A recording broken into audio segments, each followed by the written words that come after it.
This is a complete AI sales engine. It finds your leads, it keeps the CRM clean, and it tells you exactly what your pipeline is doing. And it all runs behind this, a fully 3D interactive command center, where you can watch every agent work in real time. And I built the entire thing, end to end, on one single model. The model is GLM-5.2, the newest one from z.ai. In this video, I built the entire sales engine with it step by step so you can rebuild it. I'll show you exactly where it broke. And then I'll score it honestly on 5 things, so you know if it's the one for you. Let's get into it. If you're new here, I build, use, and evaluate AI stacks on real-world work. No hype, no affiliate bait, just whether the thing delivers. And today is a clean experiment. A few months ago, I ran this same agent platform, Hermes, on DeepSeek. Same body. Today, I'm swapping in a different brain, GLM-5.2, and seeing what changes. 5 X's at the end. Intelligence, automation, UI, and UX. How easy it is to set up and cost. Here's where GLM-5.2 sits. On the artificial analysis leaderboard, it's pushing right up against the frontier models. You know, the Anthropics and OpenAIs of the world, which a year ago would have been unthinkable for a model at this price. And it is cheaper than the frontier. But here's my honest take, and I'll come back to it at the end. Once you've lived with DeepSeek's pricing, cheaper just doesn't feel quite as cheap as it used to. So here's the goal.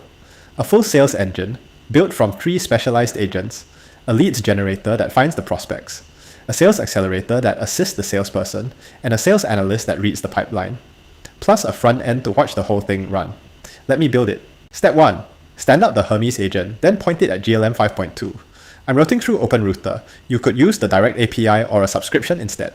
The goal of this step is simple. Confirm the model is connected and ready. So here's the Hermes interface. I drop in my OpenRouter key, and then in the model settings, I search for GLM 5.2 and select it as the brain for this agent. That's the whole connection. Key in, model pick. Hermes gives you that flexibility. The body stays the same, you just choose which model is thinking. And once it confirms the model is reachable, we are live and ready to start building. Step 2. Before talking to the agent, I get it to write its own brief.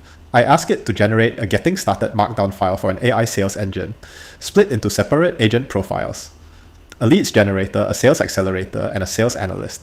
I give it that prompt and it writes out a clean getting started document. The requirements, the 3 agent profiles, and how they fit together. This becomes the kick-off file the agent reads first. So instead of me hand-holding it through the architecture, it's already got a plan written down in its own words. Quick detour before we kick off. The Hermes web UI has a lot of knobs, and it's worth seeing them once so the rest of the build makes sense. These are the configurations you get out of the box. You got your models, your profiles, your gateways, which are how the agent talks to the outside world. And your skills, which are the capabilities you give each agent. Don't worry about memorizing any of this. The point is just to know it's all here, because in a minute the agent's going to start wiring these up for us, and I want you to recognize what it's touching. Step 3, the real kickoff. One message. Hi Hermes, read getting started.markdown to kickstart our project. The intended outcome is that it sets up the scaffolding and infrastructure on its own. And this is the moment that genuinely surprised me.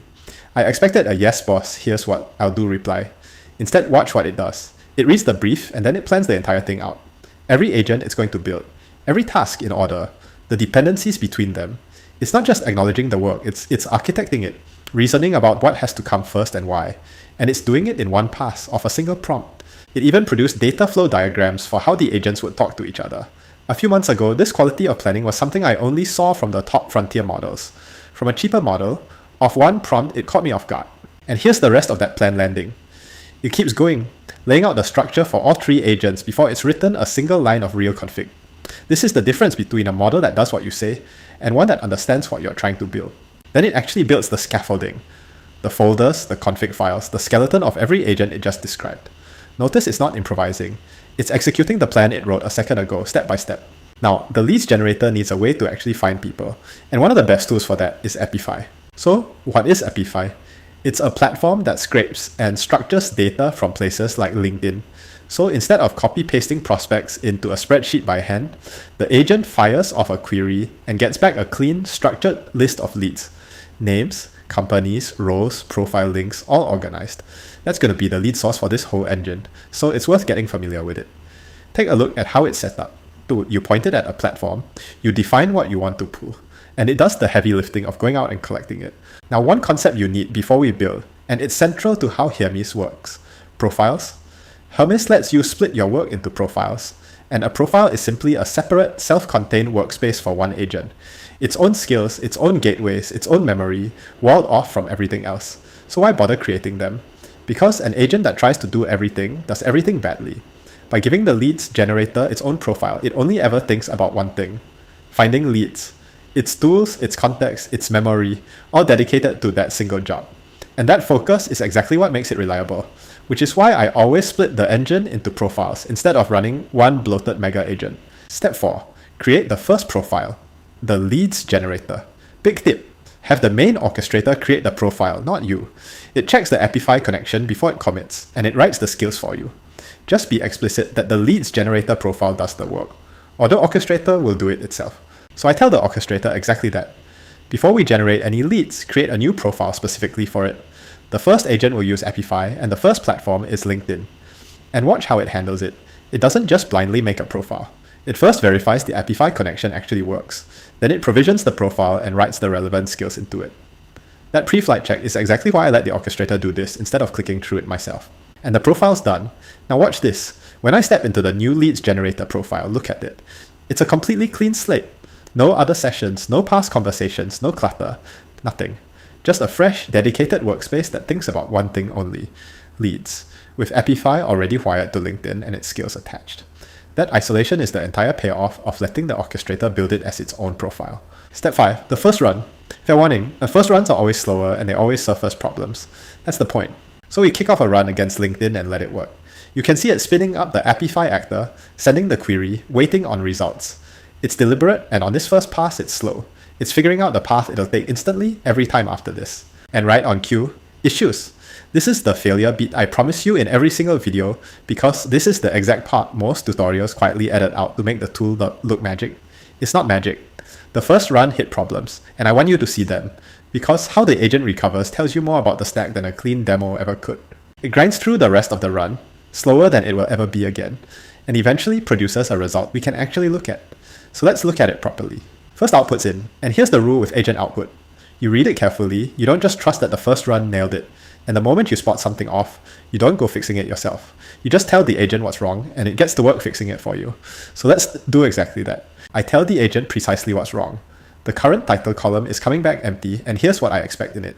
And keeping our end goal in mind, a clean, usable leads list, it goes back into the Epify mapping, finds where the field was getting dropped, and corrects it. This back and forth is the real work of building with agents. You're not writing code, you're reviewing output and steering. And there it is.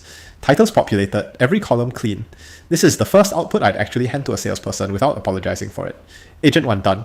Last thing for this agent, you don't have to run it by hand. Schedule it weekly or trigger it on an event. My favorite?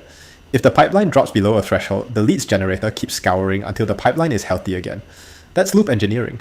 The agent works toward a number, not a single command. On to agent 2. The sales accelerator. And this is the one people underestimate. It's the ultimate virtual assistant for a salesperson, built to take the day-to-day grind off their plate so they can actually go and sell. Now, an assistant like that can do a lot of things. So to show you what it's capable of, I'm going to give it one job that almost every salesperson dreads: CRM hygiene, keeping the records up to date. But keep in mind, that's just one example of the kind of chore this assistant handles for you. Step 1, now create the profile. Same as before, I let the main orchestrator do it, and I tell it exactly who this assistant is and what its first job should be. So here's the prompt I give it. I want a new profile that acts as a professional assistant to my salespeople in their day-to-day operations. Call it the Salesperson Accelerator.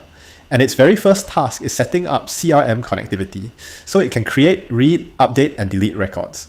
My CRM is on Lark base. Watch the orchestrator take that in and start planning the profile. Step 2. Meet your new assistant.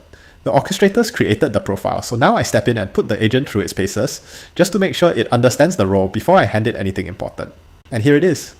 The brand new Salesperson Accelerator agent, the orchestrator, just stood up for me. So I introduce myself and I ask it what it can actually do. And watch its response. It lays out exactly who it is, the day-to-day work it's built to take off my plate, and how it plans to go about it. This is the moment I get to see whether the orchestrator really understood the brief. And reading through what it says here, it clearly did. This is the assistant that's going to handle my grunt work, so I take the time to actually read its answer before we give it any access to live systems. Step 3. Now we give the assistant a real capability. Connect the system that actually holds the customer data. In my case, that's Lark, which has a command line interface the agent can drive directly. So we point the agent at Lark and start the connection process. It sets up the gateway, authenticates, and begins testing whether it can actually read and write to my customer base. This is the bridge between the agent and the real system of record. And verifying that connection, there are issues again. Of course there are. But this is the pattern you're learning across this whole build. It breaks, you read what broke, you tell the agent, and you work through it together with the end outcome in mind. Same loop as the leads generator. The failures aren't the exception, they're just part of building. One thing you genuinely have to think about here is access. What is this agent actually allowed to read and what is it allowed to write inside your CRM?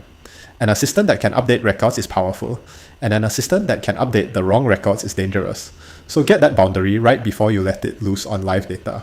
Connection passes. So now the test run, now let's and this is the bit that matters, so let's actually watch it happen all the way through. I give it one plain language instruction. Go through and update the close dates on my customer records. The agent works out the right Lark commands, runs them, and now keep your eyes on the CRM table on the left. It's working through the records one by one. And there it goes. The close dates update live, now right there in Lark, written straight back to the real system of record. No forms, no clicking through 5 screens, no end of week guilt about app hygiene. I asked for one thing in a single sentence, and it did the chore for me. For anyone who's ever dreaded updating a CRM, that right there is the whole pitch. Agent 3, the sales analyst. Step 1, create the profile through the main orchestrator. I give it the prompt. Stand up a dedicated sales analyst profile that reads from our CRM and turns the pipeline into clear analysis and reports. So the orchestrator takes that and goes to work standing up the new profile. An agent whose whole job is to read the pipeline and tell me what's going on. Same careful pattern as before.